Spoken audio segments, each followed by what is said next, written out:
গোলাপগঞ্জে তারুণ্যের চোখে আগামীর বাংলাদেশ শীর্ষ আলোচনা সভা অনুষ্ঠিত হয়েছে। শুক্রবার রাতে গোলাপগঞ্জ পৌর অডিটোরিয়ামে এ সভা অনুষ্ঠিত হয়।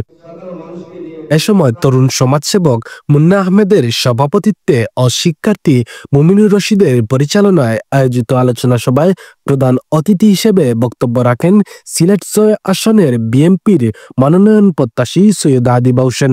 সারা দেশে আমাদের আস্তে আস্তে আগানো হবে, সেটা চিকিৎসা ব্যবস্থা হোক, শিক্ষা ব্যবস্থা হোক, রাতারাতি একটু চেঞ্জ হবে না। তরুণদের জন্য আমাদের বাজেট আরো তৈরি করবে, যেখানে বিদেশি বিনিয়োগ এবং দেশি বিনিয়োগের মাধ্যমে আরো কর্মসংস্থান করার সুযোগ তৈরি করা হবে এবং তরুণরা যাতে আগাতে পারে, শিক্ষা ব্যবস্থা হোক, চাকরি ব্যবস্থা হোক, ওই পদক্ষেপগুলো বিএনপি নিবে। শিক্ষার জন্য এটা অনেক আমার প্রশ্ন উঠছিল যে শিক্ষার ক্ষেত্রে, চিকিৎসার ক্ষেত্রে, রাস্তাঘাট, এইসব ব্যাপারে আমাদের প্ল্যান কি থাকবে, সেটা যদি ক্ষমতায় আসতে পারি। আলোচনা সভায় প্রধান বক্তা হিসেবে বক্তব্য রাখেন গোলাপগঞ্জ উপজেলা বিএনপির সিনিয়র সহসভাপতি হেলালুজ্জামান হেলাল। বিশেষ অতিথি হিসেবে বক্তব্য রাখেন গোলাপগঞ্জ পৌর বিএনপির সাধারণ সম্পাদক নজরুল ইসলাম। এ সময় শিক্ষার্থী ও তরুণ নেতৃবৃন্দ প্রত্যাশা করেন, আমরা যেহেতু গণ অভ্যুত্থানে আমরা তরুণরা এই গণ অভ্যুত্থানকে আমরা সফল করেছি, সেহেতু আমরা চাই আমাদের পালস বুঝবে এমন কোনো এক নেতা আমাদের পাশে আসুক, যে আমাদের সমস্যা বুঝবে, আমাদের সমস্যা সমাধানে তার তড়িৎ গতিতে করে ফেলবে।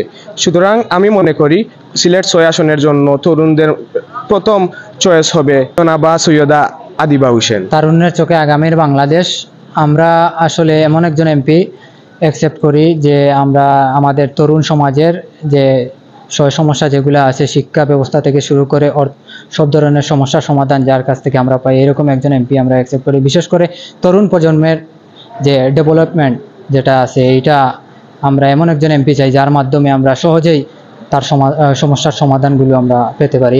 আমার চোখে সেই বাংলাদেশ হবে যেই বাংলাদেশে দারিদ্র্যমুক্ত এবং ক্ষুধামুক্ত একটি বাংলাদেশ হবে, যেখানে থাকবে সমঝোতামূলক একটি সংস্কৃতি, যেখানে প্রত্যেকটি মানুষ তার অধিকার ভোগ করতে পারবে এবং তার যে সুযোগ সুবিধাগুলো সে তার ভোগ করতে পারবে অনায়াসে। এবং সেই বাংলাদেশ হোক আমার বাংলাদেশ, যেই বাংলাদেশে থাকবে না কোনো ধরনের দুর্নীতি।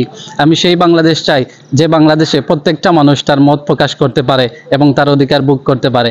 আয়োজিত আলোচনা সভায় অন্যান্যদের মধ্যে উপস্থিত ছিলেন সিলেট জেলা বিএনপির সাবেক তাঁতি বিষয়ক সম্পাদক ওহিদ আহমেদ তালুকদার, গোলাপগঞ্জ উপজেলা বিএনপির সিনিয়র সহসভাপতি সেলিম উদ্দিন, আলীনগর ইউনিয়ন বিএনপির সাধারণ সম্পাদক মামুন আহমদ, ঢাকা দক্ষিণ ইউনিয়ন বিএনপির সাধারণ সম্পাদক মুহিব হোসেন, লক্ষ্মীপাশা ইউনিয়ন বিএনপির সাধারণ সম্পাদক ফখরুল ইসলাম, আমুরা ইউনিয়ন বিএনপির সাধারণ সম্পাদক আব্দুল গফার কুটি সহ উপজেলার বিভিন্ন শিক্ষা প্রতিষ্ঠানের শিক্ষার্থী ও তরুণ নেতৃবৃন্দ। শামিল হোসেন, জি বয়েস 24।